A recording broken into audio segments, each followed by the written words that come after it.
Ces dernières semaines ont été marquées par de violents combats au sol et aussi par les airs. Plusieurs opérations ont été menées dans plusieurs groupements. Dans la boucle du monde, les unités ont tendu des embuscades à des groupes criminels et mené des reconnaissances offensives. Le 3 mai, dans la zone de Nounan, les forces combattantes ont embusqué un groupe criminel à Tissé, neutralisant certains et récupérant du matériel logistique. Le 5 mai, les unités du BIR 21 ont embusqué des guetteurs ennemis et les ont neutralisés dans la zone de Titao. Dans la zone de Tougan, ce même jour, une reconnaissance offensive de nos forces a permis de prendre contact avec un groupe de criminels. Plusieurs ont été neutralisés et du matériel récupéré. Le 6 mai, dans la zone du Sahel, des criminels sont venus s'en prendre à des orpailleurs sur leur site. Ces derniers les ont affrontés à main nue, les ont neutralisés et récupéré les armes avant que les forces combattantes n'arrivent sur les lieux pour sécuriser. Les 8 et 10 mai, dans la zone de Djibasso, plusieurs reconnaissances offensives ont permis de neutraliser des criminels et récupérer du matériel. Le 13 mai, les unités du 25e BIR en reconnaissance offensive dans la zone de Pama ont pris contact avec l'ennemi et neutralisé plusieurs criminels en récupérant quelques équipements logistiques. Hier, 15 mai, les hommes du 20e BIR ont tendu une embuscade à une équipe de guetteurs ennemis, les neutralisant et récupérant du matériel. Par les airs, plusieurs opérations d'appui aux unités ont été menées, ainsi que des opérations sur renseignement. Ce 29 avril, pendant que le convoi Futuri-Gaïri progresse, des criminels sont observés sur des hauteurs en train de harceler le convoi par des tirs d'obus. Ils sont observés par les combattants du ciel. Ils sont verrouillés et frappés efficacement.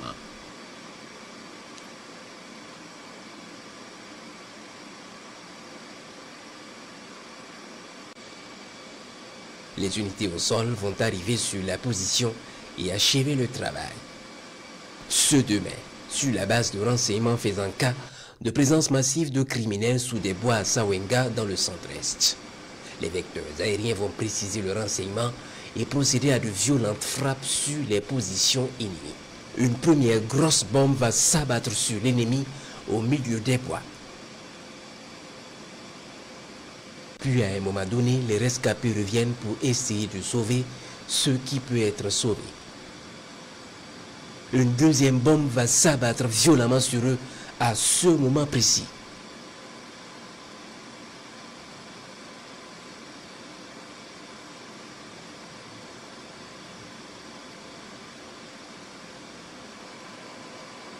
Ils brûlent avec leurs moyens.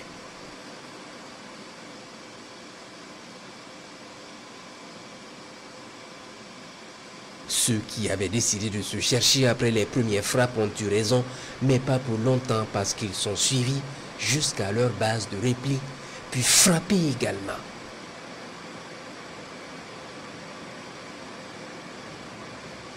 Ce 2 mai, toujours. La surveillance dans la zone de Boulsa va permettre de repérer une colonne de criminels évoluant rapidement vers une zone boisée. Ils sont suivis jusqu'à ce qu'ils se retrouvent sous un grand arbre où d'autres criminels les attendaient. Une fois la jonction effectuée, un missile va s'inviter à la préparation de l'attaque éventuelle.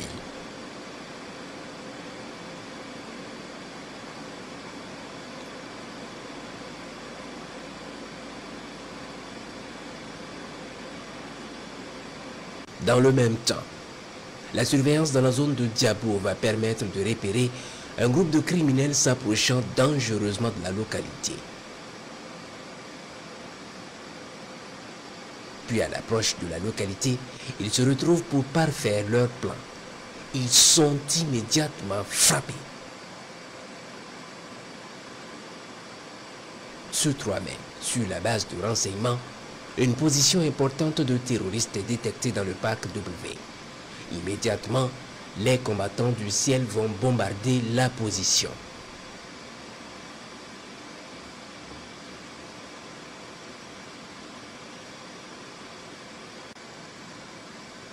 Les rescapés se constituent en petits groupes pour fuir la zone en allant plus au sud et se retrouvent dans un poste forestier abandonné. Ils sont suivis. Ils vont y être frappés efficacement et vont brûler avec leur matériel.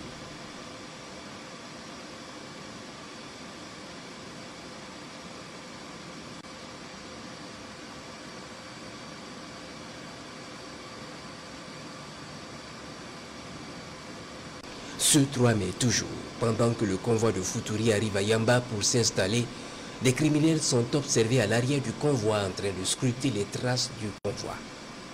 Ils cherchent sûrement la position du bivouac.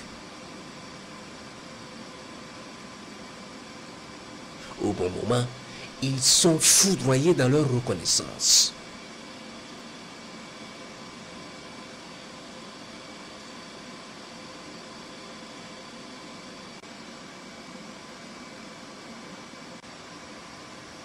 Le lendemain matin, les cadavres sont observés depuis le ciel. Ce 6 mai, des criminels sont observés à quelques kilomètres du village de Nagaré à l'est. Ils y sont immédiatement frappés.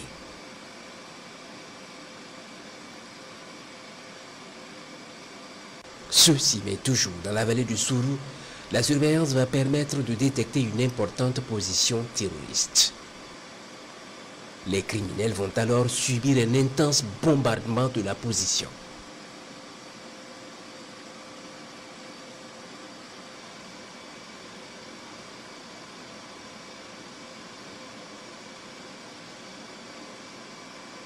Ils brûlent avec leur matériel. Il est 5h30 environ ce 8 mai, lorsque les vecteurs aériens sont alertés d'intenses combats entre VDP de Kouri et les criminels dans la zone de Bokandé. Les VDP tiennent vaillamment leur position et les criminels décident de fuir. Les vecteurs arrivent et prennent les criminels en chasse avec quelques frappes sur la colonne.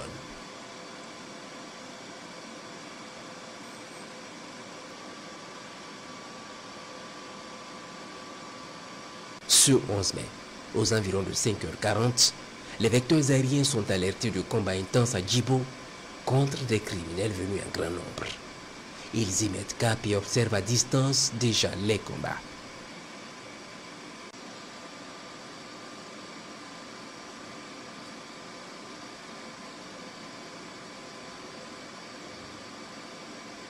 Le premier vecteur arrive et trouve les criminels à l'assaut de la base.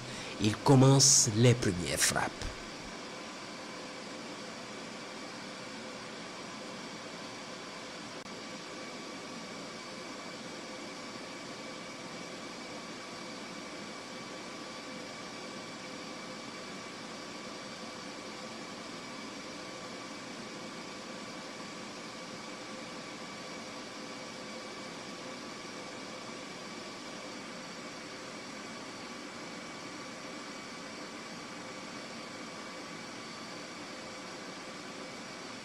Mais ce n'est pas suffisant.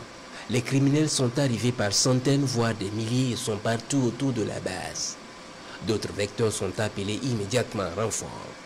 Pendant ce temps, on peut observer les criminels se soustraire avec un véhicule blindé dérobé qui est suivi minutieusement. Il l'amène jusqu'à Nassumbu et le camoufle. Plusieurs vecteurs vont alors arriver sur le champ de bataille et une véritable bataille aérienne va s'engager.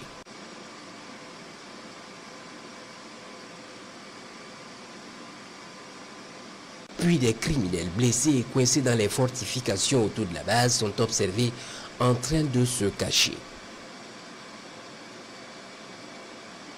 Ils sont immédiatement frappés.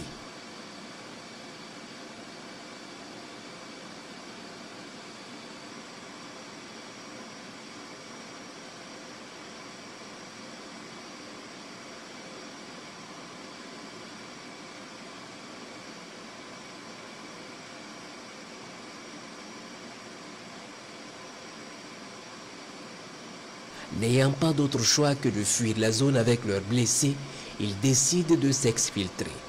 Ils sont suivis pour les embusquer.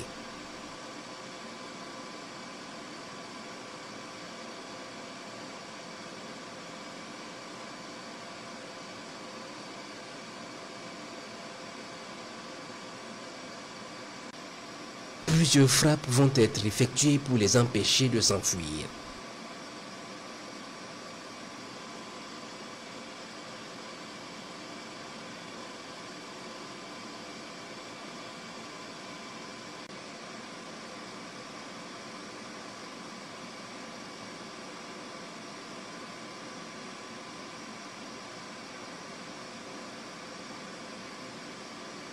Ils rebroussent chemin, traversent la ville pour s'exfiltrer par la zone du barrage. Une embuscade aérienne leur est tendue sur cet itinéraire également. Un puissant missile est largué sur eux dans la zone.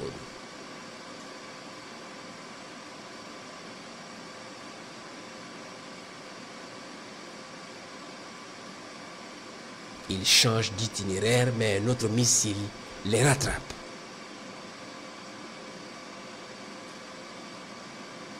Puis à un moment donné, les combattants du ciel décident de les observer rejoindre leur base pour la suite du combat sur place. Effectivement, ils se disloquent et rejoignent les différentes bases à Nassumbu, Filio, Kerebule, Tauremba, Buro, Damba et plusieurs autres hameaux.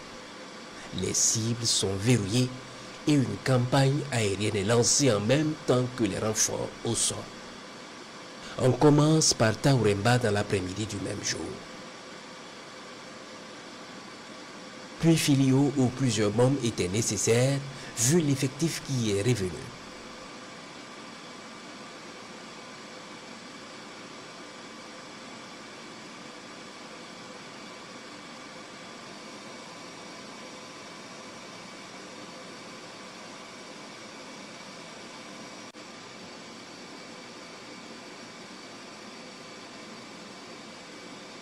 À Belede, des criminels se sont réfugiés dans ce verger.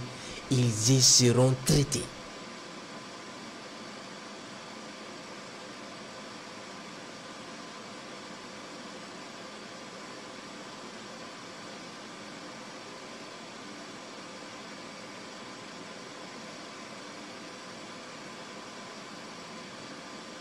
À Kerebule, les positions sont immédiatement verrouillées également et frappées.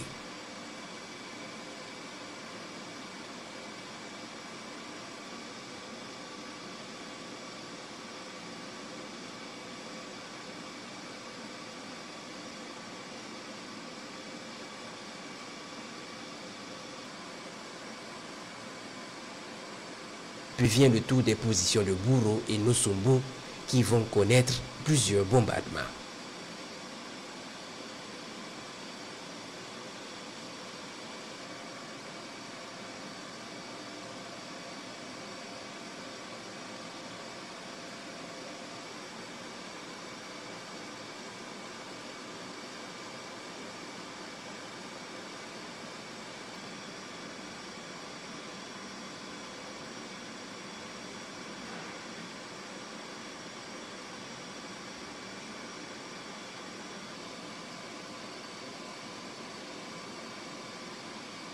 Puis après observation de ces frappes, il est encore détecté des criminels qui ont bougé de la logistique et se réorganisé dans la zone de Nassumbu.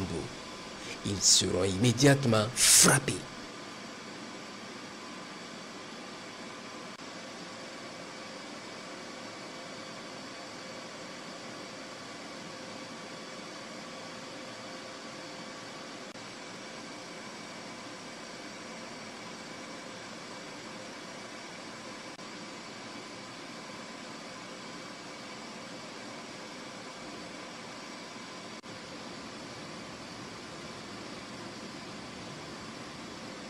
Ce 15 mai, certaines positions identifiées dans la zone vont faire l'objet de frappes.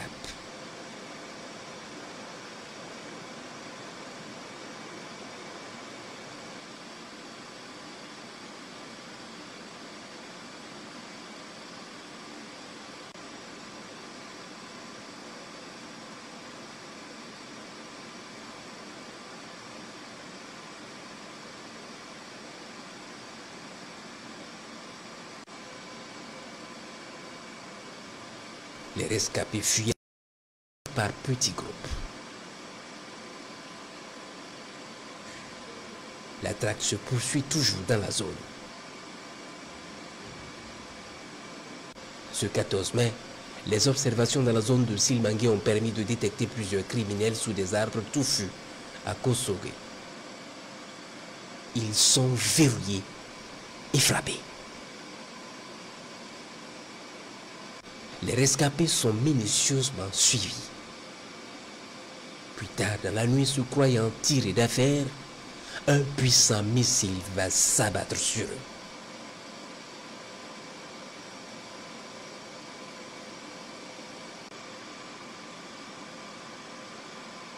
Les hommes de 9e BIR en manœuvre dans la zone vont se déployer pour achever le travail.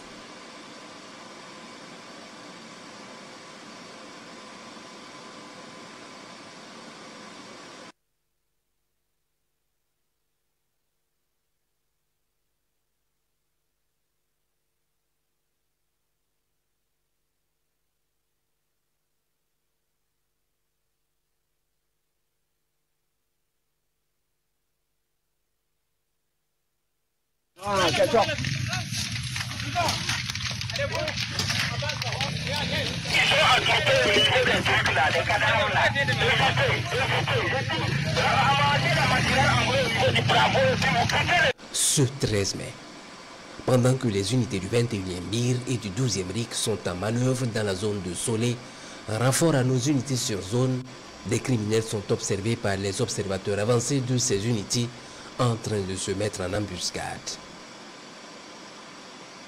Ils alertent les combattants du ciel qui arrivent et prennent la situation en compte.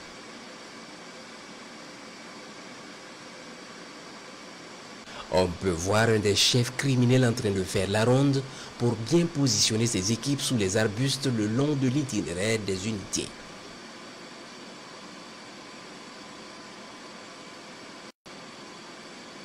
L'effecteur lance l'attaque contre une des équipes en parfaite collaboration avec les unités au sol. Puis le chef d'élément qui coordonnait est suivi jusqu'à la base terroriste où il va chercher du renfort.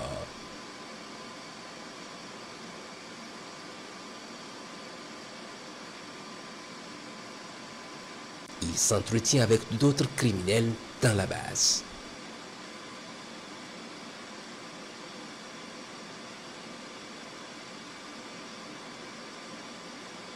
Puis au moment de bouger, ils sont foudroyés.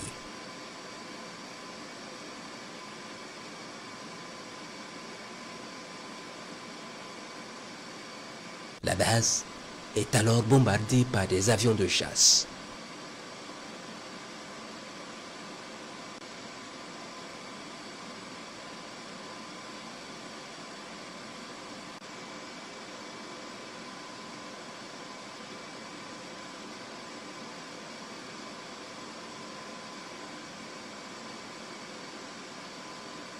Ce 13 mai toujours, les criminels vont connaître la furie des combattants du ciel à l'ouest.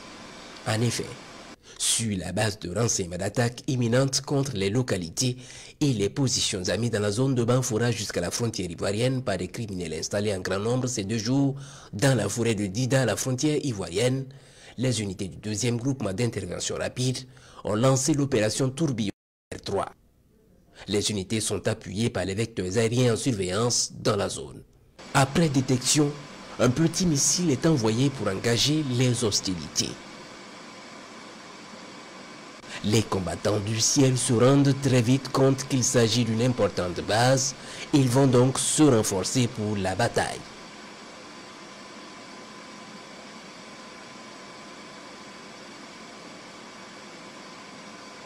« 14h26 exactement, lorsqu'une grosse bombe va frapper les ennemis.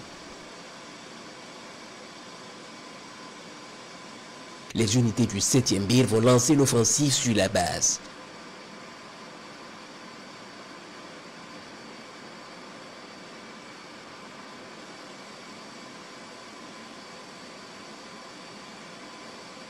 Puis à un moment donné, les combats éclatent à l'avant et un renfort ennemi progresse dans la zone.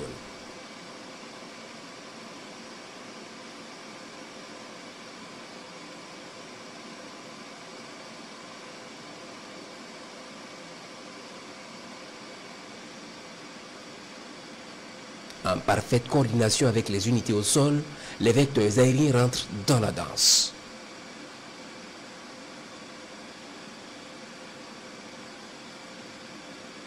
Les criminels prennent la fuite pour se cacher sous un arbre. Ils sont frappés efficacement.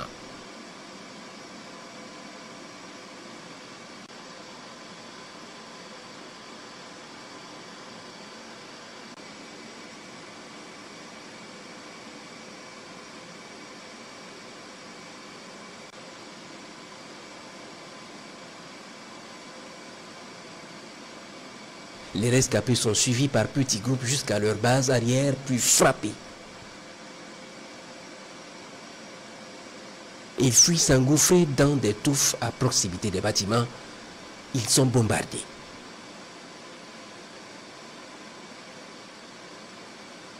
Ils vont subir la fureur toute la nuit. Les combattants au sol vont poursuivre leur marche sur l'ennemi.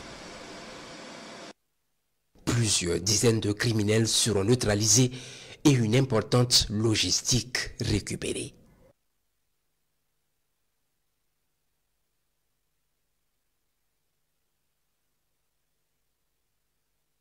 Les opérations se poursuivent.